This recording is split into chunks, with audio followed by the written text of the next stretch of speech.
One of the biggest expenses is the cost of simply buying the land. The land's where the value is. Does it make economic sense to thus make housing blocks smaller? My assumption is it might make the purchase of the land cheaper. James Fitzgerald is Managing Director of boutique property company JLF Properties. James, good to see you again. Thanks for coming in. Good to see you, Steve. Thanks for having me. What's the size of an average block normally in Brisbane? Oh, in Brisbane, it's about 400 square metres. Okay. Is the average. Okay. Now, that must be under pressure right now, is it? Absolutely. Absolutely. I mean, and the thing is, right, we can't just keep building land further and further away from the CBD because we need to build the infrastructure. You've got road, rail. So we've got plenty of land, but we need the infrastructure to get people to and from. It's expensive. Right. You've got sewers, water, electricity, all the things that we need to live in a house. So the solution for mine to create more housing and make it affordable, keep it affordable, is to build more around existing infrastructure.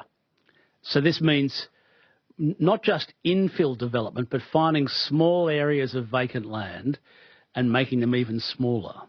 Well, I think maybe the concept that a lot of your listeners would be familiar with is shrinkflation, where, our packet of chips that we get from the servo seems like the price is staying the same, but we're getting less, right? Yep. I think a similar concept could apply to property, where we keep house prices where they are, maybe even cheaper, and what we've got to do is just be a bit more efficient about what we build on the land. I think a 200 square metre lot, for example, we can do a lot with that. It's just that you can't build a 200 square metre lot because the council doesn't allow it today. Council bylaws. Okay. Which council doesn't allow it? All of them, or just a particular one? So, well, every council's different, but Brisbane City Council, 450 square metres is the minimum. Right. 300 square metres if you're within 3 kilometres of a shopping centre is the general rule of thumb. Okay. I think it should be smaller, 200 square metres. Forgive my dumb questions, but how much land does, say, a townhouse take up at the moment? So a lot of people are buying townhouses.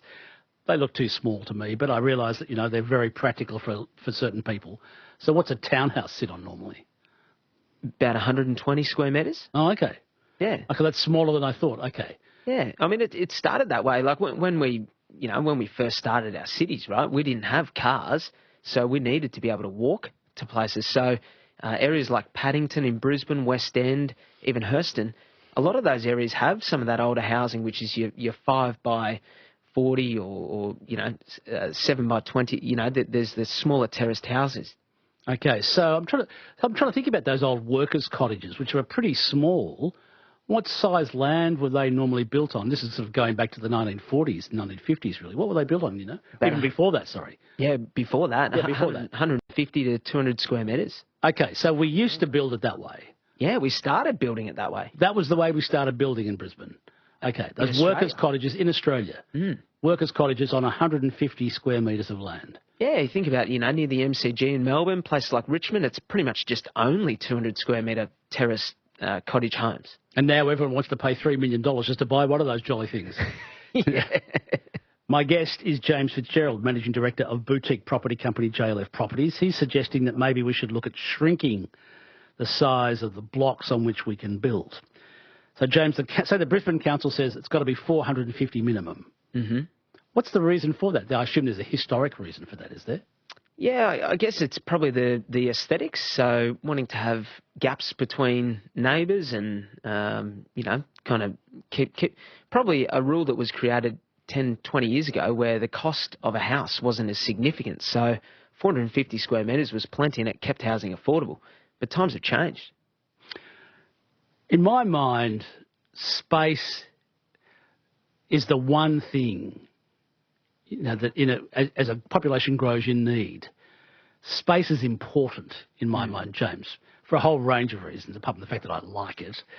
Space is a fundamental. So I can see the cost, I can see the economic argument for reducing it. But I'm thinking about all of the intangibles if we start to squeeze people in like sardines. Well, it's got to be located near infrastructure and amenity, doesn't it? The reason it works in places like Richmond in Melbourne and Paddington in Sydney, where it's pretty much the only type of housing, is you've got parks nearby, you've got shopping centres, you've got your rail and road that supports the area. So it's got to be in the right areas.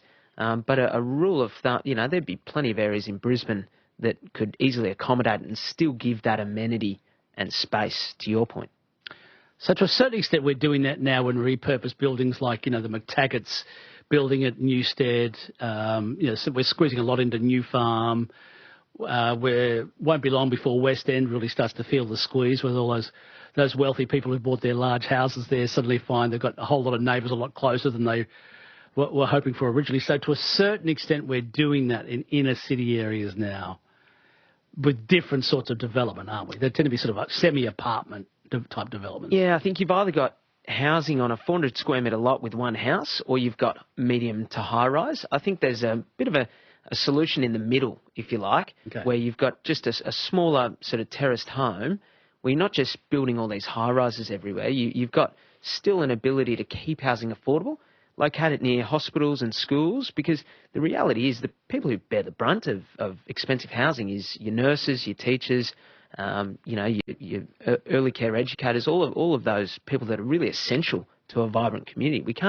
We've got to find a solution to keep those people in our communities. So say in Brisbane, how many more homes could be built if we reduced the regulated lot size, James?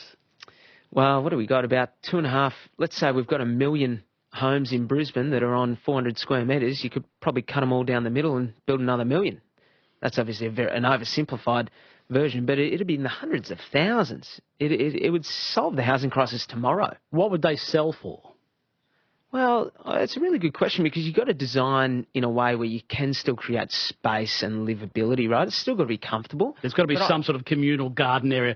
Yeah. See, this is doing what London's doing. Remember some of those wealthy areas of London? Now, admittedly, they've got big townhouses, but they have sort of like a community green space. Yes. And the apartments or the houses, I'm not quite sure what they overlook. They overlook it, and there's a fence around it, and if you want to play in a garden, you walk out of your front door, over the street and into the garden area where your neighbours are also playing with their kids. Yeah, and you can probably still nearly double the amount of houses and still provide all of that recreation and amenity.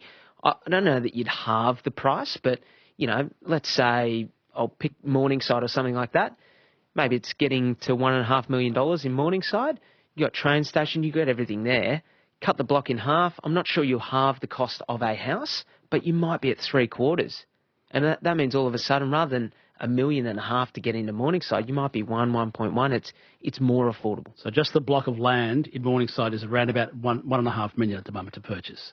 Oh, with a house on it, but with a house on it. With an older house, I think you're probably up for about $1.5 million. Yeah, for like a 450 square metre block of land with a 3-bedroom home on it. Can you keep amenity and livability in a development with lot sizes, around 200 square metres? Yes, if done in the right way. You've got to have infrastructure and amenity around it, and that's things like parks. You've still got to create space for people. Instead, what you're doing is, rather than taking 100 square metres, 150 square metres out of everyone's home, you're just putting it all in one park, and then people are using their blocks more efficiently to keep it affordable. Have you taken this to the council? Yeah, in plenty of areas. What have they said? You're actually getting really good support in places like Logan and Ipswich, where they're having to build the new infrastructure, and they're saying, well, we want to make it as feasible as possible to build the new infrastructure, so we'll actually support the smaller blocks of land. It's just places like Brisbane, which is the biggest council in the Southern Hemisphere, that aren't supporting it, and it's where we most need it. What I'm worried about, James, I've got a visual image in my mind of industrial-era London where we're building slums. Houses crammed right next to each other, no space for play other than in the street. Oh, we have come so far since, 4 or 5 decades ago in terms of the way that we're designed, in terms of the way that we care for the environment and try and involve the natural environment in our design. So no, I don't think we'll see a repeat of that, Steve. No, we're heading back there. I mean, the way the economy is and the way the cost of housing is, it's absurd. I mean, people, a young couple I know looking around for a house at the moment, they just said it is impossible to get, something they are snapped up so quickly, that you have to go, 45, 50, 60 minutes out of the heart of Brisbane and then expect, the commute into Brisbane every day to work. It's... I could not agree more with you, Steve. And I guess my comment to that is the solution is supply. And just, allow us to cut the blocks down a little bit smaller in and around and close to our CBDs, and all of a sudden we keep houses affordable and relieve that couple of the problem they're facing. Has anyone else tried to do this, minimise lot size and tackle the housing problem? Because this is a global problem for some reason, which I don't understand the global economics as to why all of the democracies of the world are having the same housing problem, apparently. We are honestly the last of the frontier to face it. Every other big city has faced it. I'll give you some numbers to give it context. The common measure of population density is people per square kilometre. In Brisbane, we're at about 180 people per square kilometre. In a place like Toronto, they're at 2,800 people per square kilometre. So they've done it. They've done it. There's a blueprint. But they still have a housing problem. Well, they do still have a housing problem. They do, but theirs is very, very different economy to ours. They've got some foreign investment sort of principles that probably don't apply here. But yeah, look, you're still going to have to evolve as you go, but we could fit a lot more people into our cities and keep housing affordable for decades and decades to come just by making these small changes. My guest is James Fitzgerald, Managing Director of property company JLF Properties.